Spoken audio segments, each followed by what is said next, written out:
Hello everyone! This is Ate George. Halika sa usapang love life tayo! So sa karelasyon mga ka-love life, diligid nato malikayan nga nagi mga butang walang forever. No, bisag sa pa man nato pagpaningkamot nga kamo ang magkadayunan apan diligid na siya itugot sa panahon.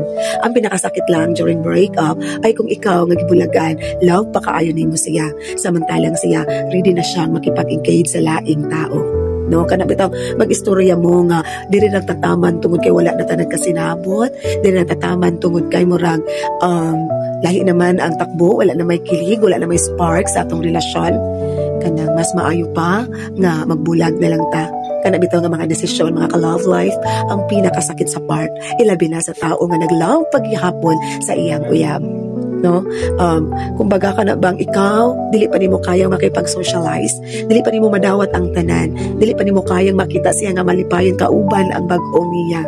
Samantalang siya pag makita nimo siya nga malipayon na siya, nag-post na siya sa social media, no, alis na ang iyang wallpaper sa iyang cellphone, samantalang ikaw dili pa nimo makaya o dili pa nimo ma-accept nga wala na mong duha. Kanang mga panahon nga ikaw kanunay pang nagahandom sa mga memories ninyong duha, pero siya mo na ginadilit na ka sa iyang kinabuhi o gialis na ka sa bago niya. Mga ka-love life, kung maabot man ang time sa atong kinabuhi, dili gid kay taan na magpapikto. Kay tan man ana to nga pagmusulod ta sa usa ka relasyon, duha ra gid ang atong paingnan. Ang mag-workout mo o kamo ang mamahimong mag-partner sa hangtod, ang mamahimo ni siyang bana or asawa or magiging party ra ka sa kwento ng iyang libro. No? Ana ra gid na siya. When it times comes nga nag-end na ang inyong relationship, ayaw gid kaayo i-pressure imong kaugalingon, ayaw kaayo basulang imong kaugalingon, where in fact ibuhat man nimo ang tanan. Yun nga lang, dili lang gid mo pabor sa imo ang mga panahon nga kamo gyud ang magkadayunan. No, daghan pa kaayo ta, no? Ato lang gyud isipon nga siya miabot sa atong kinabuhi para mamahimot ang strong sa sunod natong relationship. So para sunod pohon kung makita na nato ang para sa ato kung makita na nato ang atong Mr. Right o ang atong Miss Right, ready na ta sa tanan pang pwedeng mahitabo. Ihilak lang na siya, no? Di lang kagid nato kung ano lang atong kaugalingon kay ang kasakit dilipas din yan.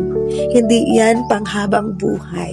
Kapag dumating yung panahon na naka-move on ka na, and you will feel na thank you ra po di ay nga nagbulag ni, kay mas malipayon di ay ko karon sa akong bag-o, kay laki gid siya mag-care sa ako. Yung mga time bitaw nga bisag lahi-laki mi kinaiya, pero magkasinabot gihapon mi tungod kay love na mo ang usag-usa. Ana ra gid kaayo na siya, no? Kung masakitan man ta, let it be. Embrace ang sakit, dawata ang kasakit, and then learn out of it, no? Magdapat maka-learn ta ana. Kay ang tanan aduna gyud mga plano, ang tanan adunay mga rason. Kung dili man siya ang para sa imuha, maybe moabot na siya sa sunod pa nimo nga karelasyon. Sakit gid tuod, no? Sakit ang heartbreaks, sakit kaayo ang masakitan ka, labi nag magbulag, ilabi na kung love pa kaayo nimo siya. Pero lilipas lang talaga yan. Magpadayon ka sa imong kinabuhi. Sana may natutunan tayo ngayon sa ating usapang love life. Bye!